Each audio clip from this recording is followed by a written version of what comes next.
Welcome to KenKenReviews. I'm KenKen, Mr. I'm going to watch it so you don't have to. And this is a review for Frida.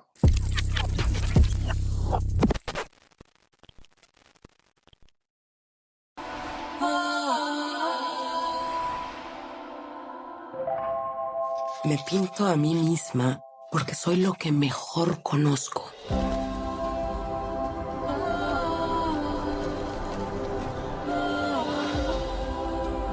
Pintaré lo que me dé la gana, con mis propios ojos y nada más. El camión que me aplastó me desbarató los huesos.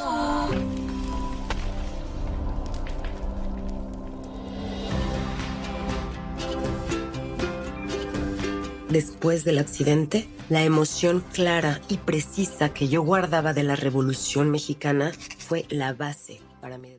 I paint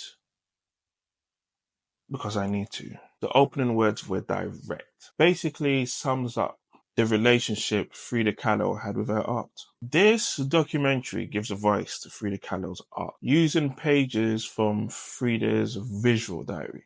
The first-person narrative gave a fresh insight into her views and ideals. For those who have only admired her art, is a good introduction to get to know her ideals and her values. The film introduces us to a young and inquisitive Frida. The use of childhood photographs and short films gave us a snapshot of her life growing up. The narration gave a good overview of her early years, and the fast forward to her life at university was swift and succinct. This was the beginning of her forming her own identity. The imagery and the lack of color till this point is telling how Frida viewed herself and the society around her. The transition from still then to moving black and white images to images that gradually start to integrate color came after a tragedy. Whilst laying still and feeling like she no longer is living her love of her art, her paintings begin to manifest. Her interest in revolution and her relationship with communism and Diego Rivera takes center stage. Once again, the color in her life is not as apparent as she muses of her life in America and the aches and pains of love. From the moment Diego's introduced,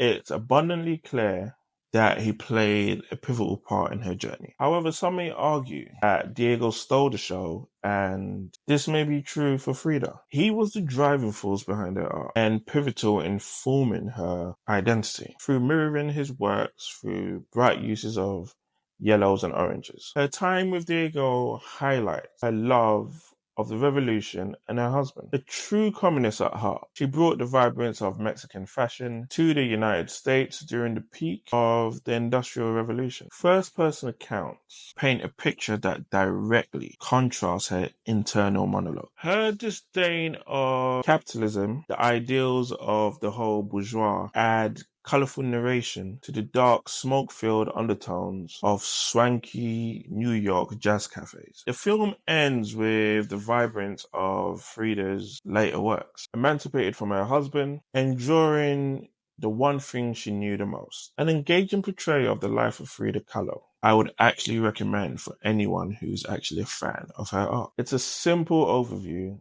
filled with great perspective. The score was true to the times, and it highlighted the contrast in cultures. It's a decent runtime at 1 hour, 27 minutes, so it's not that long. It's engaging. And like I mentioned, if you're a fan of her art, definitely give this a go, because it not only focuses on her art, it gives a whole overview of how she came to love art so much. Which one of Frida's arts is your favorite? Do you enjoy yourself? Do you think you're on them levels? If you're a fan of documentaries, do you have any recommendations? If you're enjoying these reviews, take out your pencil, put some art together, use it to like, comment, and subscribe, and let's keep discussing. Don't forget to hit the notification bell so you know when more reviews come out.